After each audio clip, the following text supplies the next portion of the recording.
voilà, je m'excuse, le micro est ouvert, mais bon, je m'apprête à vous parler une quinzaine de minutes, alors il faut être prêt. Donc, dans l'actualité de ce vendredi, d'abord sur la scène locale et régionale, on est à la recherche de bâtiments pour accueillir des œuvres d'art public. Eh bien oui, c'est pour la route du Haut-Pays qui se poursuit les artistes choisis pour la deuxième édition, Miguel Forêt et Pierre Brignot. Ces derniers sillonneront le Haut-Pays dans les prochains jours afin de sélectionner des bâtiments potentiels pour accueillir leurs œuvres. Comme vous voyez, ce genre de bâtiment, on va installer les œuvres des artistes sur ces bâtiments. Une première édition avait eu lieu en 2022 avec 8 créations. Et là, pour la deuxième édition, on parle d'une vingtaine d'œuvres qui pourraient être exposées sur les bâtiments. Moi, je trouve tellement que c'est une bonne idée parce que, bon, ce sont des beaux bâtiments qui auraient peut-être besoin d'un petit peu d'amour, un petit peu de peinture, mais ça reflète quand même notre coin de pays. C'est quand même antique et historique, ces bâtiments-là. Donc, on recherche peut-être aussi, par cette forme-là, de leur mettre ou de leur donner une certaine valeur. Et je trouve tellement que c'est une bonne idée. Donc, dès à présent, là, les artistes font le repérage des bâtiments secondaires qui pourront accueillir ces réalisations, ces structures idéalement situées à proximité de la route, parce que, on veut les voir si on se promène en automobile. Alors, l'objectif du projet, c'est de mettre en lumière le caractère unique et authentique du Haut-Pays. Alors, c'est une bonne idée. Donc, si vous avez un bâtiment dans la région de Kamouraska et que vous aimeriez voir des œuvres sur vos bâtiments, c'est une très bonne idée. Vous pouvez communiquer avec la MRC de Kamouraska. Maintenant, toujours sur la scène locale, c'est une étincelle pour les futurs entrepreneurs, c'est qu'on va procéder au cours des prochaines semaines à une série de rencontres inspirantes destinées à stimuler l'esprit entrepreneurial. Une invitation lancée par la MRC de Montmagny à tous les jeunes adultes qui rêvent de se lancer en affaires. Je trouve que c'est une très bonne idée, c'est qu'on donne l'opportunité à ces jeunes-là de pouvoir se rencontrer dans le hall d'entrée de la maison de l'édifice Amable Bélanger le mercredi 6 novembre prochain, de 11h30 à 13h, donc c'est le premier rendez-vous. Alors, chaque rencontre permettra à des entrepreneurs locaux, dont le président de copropriétaire de Satire Production, également le propriétaire d'MDM Publicité et Vigo Amusement Mobile, de partager leur parcours, leur succès, les leçons apprises et les pièges à éviter. Parce qu'il y a des succès, mais aussi, quand on démarre en affaires, il y a toutes sortes de situations qui peuvent se présenter. Pourquoi pas des gens d'expérience qui peuvent éviter ces jeunes-là de faire les mêmes erreurs. Alors, je trouve tellement que c'est une belle idée. Alors, les promoteurs, durant une vingtaine de minutes, parleront de leurs expériences entrepreneuriales et aussi, une dizaine de minutes, ils parleront des ressources, des organismes qui ont soutenu ces entrepreneurs-là. Donc, ça va s'appeler les Midis enflammés. Alors, les entrepreneurs, si vous dites, vous avez le goût de partir en affaires, ou encore maman à l'écoute, ou maman, papa, ou grand-maman, grand-papa, vous entendez peut-être que votre fils, votre fille, ou votre petit-fils, ou votre petite-fille ont l'idée de se partir en affaires. Je pense que les Midis enflammés, là, ça commence le 6 novembre prochain. Il n'y a pas d'inscription. Vous vous rendez tout simplement à la salle, à l'édifice Amable Bélanger, et c'est dans le hall d'entrée. C'est de 11h30 à 13h. C'est gratuit. Et aussi, on nous dit qu'il y a un petit goûter qui va être offert en même temps. Hier, il y avait une journée de grève presque partout au Québec. Je vous dis presque partout, si ce n'est pas partout au Québec. Là. Les employés de la SAQ là, qui sont en négociation, imaginez-vous, ça fait presque 2 ans, 22 mois de négociation. Je comprends difficilement qu'après 22 mois, on n'ait pas trouvé, ni de part et d'autre, là, une solution à régler ce conflit-là. Bon, c'est toujours principalement là, la question salariale qui achoppe. On sait que, bon, avec le coût de la vie, les taux d'intérêt, les employés demandent des augmentations de salaire substantielles. On demande ça pour peut-être avoir ça, mais là, c'est rien. il ne se passe rien. On demande également là, de certaines recommandations. Là. Entre autres, on demande l'assurance collective là, qui pourrait être de 5 ans au lieu de 7 ans. On dit que c'est 70% des employés qui seraient à temps partiel. Alors, et je rappelle, nous dit Barbara Poirier, présidente du Conseil central de Québec, Chaudière-Appalaches. Vous savez, il y a plusieurs années de ça, moi, on entendait, là, hey, moi, je vais aller travailler à la Société des alcools du Québec. C'était vraiment la place. Et là, je voyais récemment qu'il y a des postes ouverts là, qui ne sont pas comblés. Alors, les temps ont bien changé. C'est sûr que ce n'est pas la meilleure publicité là, pour la Société des alcools, mais je pense qu'après 22 mois, il serait le temps là, de s'asseoir. Hier et même ce matin, là, j'apprenais que la FIC, là, la Fédération des infirmières du Québec, ils ont accepté, de part et d'autre, là, tant la partie patronale que la partie syndicale, ils ont accepté l'offre faite par un médiateur, parce que ça a pris un médiateur. Là aussi, ça a pris du temps avant que ça se règle, mais là, ça serait réglé. Donc, on a accepté l'offre du médiateur. Pourquoi il n'y a pas un médiateur? Je ne sais pas. En tout cas, ce n'est pas ce qu'on nous dit dans le communiqué qu'on a reçu qu'il y aurait un médiateur. Pourquoi il n'y a pas de médiateur et qu'on puisse régler ce conflit-là? Parce que ça fait quand même longtemps que ça dure. Là, c'était la 3e journée de grève et attendez-vous que si ça ne se règle pas d'ici aux fêtes, il va y avoir d'autres moyens de pression parce qu'on sait que le temps des fêtes, c'est le temps le plus occupé de la Société des alcools du Québec parce que, c'est le temps des fêtes, alors on veut faire le plein là, de boissons alcoolisées pour le temps des fêtes. Alors, histoire à suivre, mais des fois, c'est quand même surprenant de voir que 22 mois de négociations et que ce n'est pas réglé. On se pose des questions. Le Club Mani Gym qui tenait récemment son assemblée générale annuelle, le Club Mani Gym là, qui fonctionne bien. Écoutez, c'est plus de 400 gymnastes qu'Andréane Caron me soulignait. Plus de 400 gymnastes, c'est quand même du monde. Et là, on les entraîne à l'école Cazot et également au sol de l'église Saint-Thomas.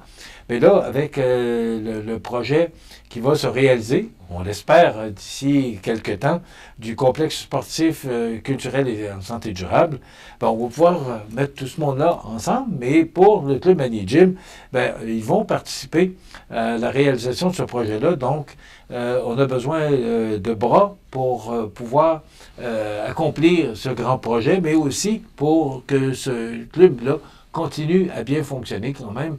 400 gymnastes de la région, c'est beaucoup. Ce sont des jeunes là, en 8 ans, 10 ans, jusqu'à 18 ans, si ma mémoire est bonne, là, avec l'entrevue que j'avais passée avec Andréane. Mathieu Labrec et Hugo Canuel ont été remerciés parce qu'ils ont fait un travail vraiment formidable pendant plusieurs années. Mais là, ils se retirent, ils laissent leur place attendez un petit peu, Andréane Leblond, Christian Morel et Gabriel Jacques. Donc, le Club Mani Gym qui va très bien et l'Assemblée générale annuelle sert justement à faire le bilan de l'année écoulée, de tracer les grandes lignes des projets et de procéder à l'élection du nouveau conseil d'administration, ce qui a été fait. Hier, je ne sais pas si vous avez vu sur les réseaux nationaux, M. Gilles Houllier qui a tiré à boulet rouge sur la CAQ, du moins, c'est le titre du Journal de Québec de ce matin. Selon le maire de Lévis, les députés de la région manquent de conviction et la CAQ en paiera le prix aux prochaines élections. Si le projet n'avance pas, on parle du troisième lien. Mme Guilbeault a fait une sortie la semaine dernière pour demander à l'International d'intervenir. On en a parlé, je ne vais pas revenir là, sur tout ce qui a été dit hier matin là, par rapport à... Moi, l'idée, c'était, et probablement que s'il y avait des gens qui investissaient dans ce projet-là, on dirait peut-être, là, on va mettre un pont à péage, puis on va aller chercher des profits. Si vraiment le privé devait investir dans ce genre de projet-là, et pourquoi pas, il faudrait peut-être penser à un poste de péage qui pourrait rentabiliser ce projet-là. Et pourquoi pas? C'est pas toujours au gouvernement à payer. Vous savez, le gouvernement, là, c'est nous. Alors, c'est nos taxes, c'est nos impôts.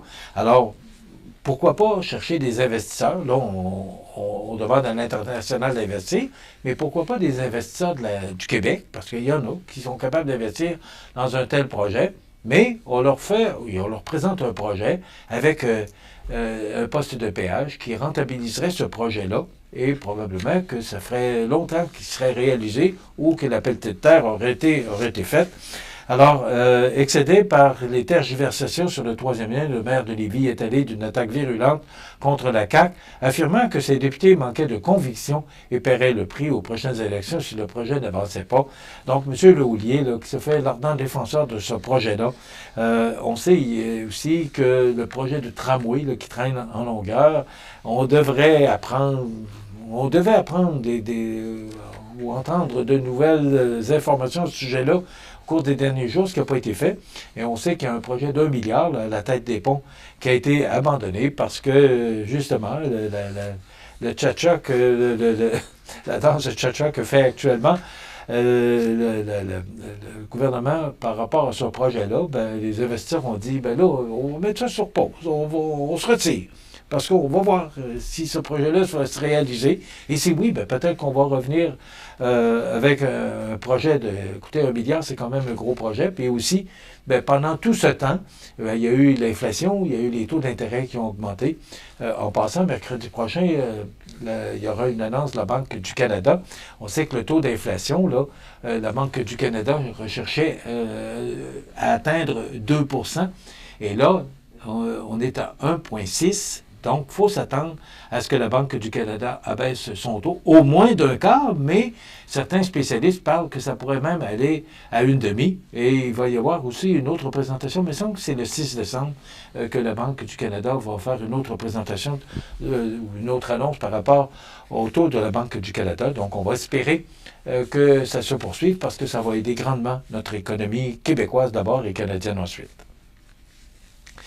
Les cigarettiers paient enfin, c'est dans le Journal de Québec ce matin, sous la plume de Camille Payan, les géants du tabac indemniseront finalement les provinces et les victimes de la cigarette pour plus de 32,5 milliards de dollars dans un plan historique rendu public hier. Donc, Imperial Tobacco, Rothmans, Benson Hedge et GTI McDonald devront notamment verser 6,65 milliards au gouvernement du Québec et 4,25 milliards au bénéfice des actions collectives intentées au Québec. Donc, c'est un grand jour pour ces gens-là, mais ce sera une histoire à suivre. Et on dit que les victimes visées par ces actions pourront donc obtenir jusqu'à 100 000 $ selon leur maladie et la date à laquelle ils ont commencé à fumer. Alors, on va suivre ça de très près, cette nouvelle des cigarettiers là, qui vont indemniser la province de Québec. Il y a d'autres provinces aussi qui sont impliquées. Je pense que l'Ontario là-dedans, mais je ne suis pas certain. Mais le Québec, oui, et les indemnisés ou les gens qui habitent au Québec. On parle d'écoles menacées de fermeture. La pénurie de personnel et l'état vétuste des bâtiments sont en cause. Ce qu'on apprenait ce matin, toujours dans le Journal de Québec de Daphné Dionvien, que 32 écoles de village ont fermé au Québec depuis 10 ans, dont 7 sur la Côte-Nord, 6 en Abitibi-Témiscamingue, et ça nous regarde, 5 en Chaudière-Appalaches. On sait que Sainte-Lucie-Beauregard a vu son école primaire fermée. 4 Gaspésie-Île-de-la-Madeleine et 3 au Bas-Saint-Laurent. Donc, le gouvernement du Québec, là, qui voit ces écoles, qui ont besoin, beaucoup d'écoles ont besoin de beaucoup d'amour. Ici, on ne peut pas trop se plaindre. Je ne sais pas si vous vous souvenez, mais récemment, on vous a parlé des rénovations de l'école Saint-Nicolas. C'est vraiment magnifique ce qu'on a réussi à faire avec cette école. Donc, on est quand même choyé dans notre région. Il y a une annonce aussi pour l'école de la Colline à Saint-Paul-de-Montmagny aujourd'hui pour justement des réparations qui ont été faites à cette école-là. Alors, il y a de l'argent qui devrait être mis par le ministère de l'Éducation pour procéder. On sait que certains cégeps ont besoin, et M. Steve Gignac nous le mentionnait cette semaine, que le cégep de la Pocatière, là, qui aurait besoin d'argent pour procéder à certaines rénovations. Ça fait beaucoup d'argent, et lorsqu'on laisse traîner des dossiers, ben, ça s'amplifie. On vous présente l'entrevue avec Marc Malenfant de Saint-Paul-de-Montmagny qui nous présente son village western Halloween de Saint-Paul C'est prêt à compter du 20 octobre si vous voulez aller voir ça. Et ne manquez pas cette entrevue-là avec Marc lundi. Et aussi, on aura Louis Lachance qui nous parlera de son bal en blanc pour venir en aide au cancer du sein. Et c'est la grande marche demain. C'est au Parc Saint-Nicolas. Ça débute à midi. Pour la marche à 13h, ben, ça complète notre émission. Une belle fin de semaine en vue. On parle de belles températures. Donc, profitez-en. Allez prendre l'air. Et on se retrouve lundi. Bon week-end.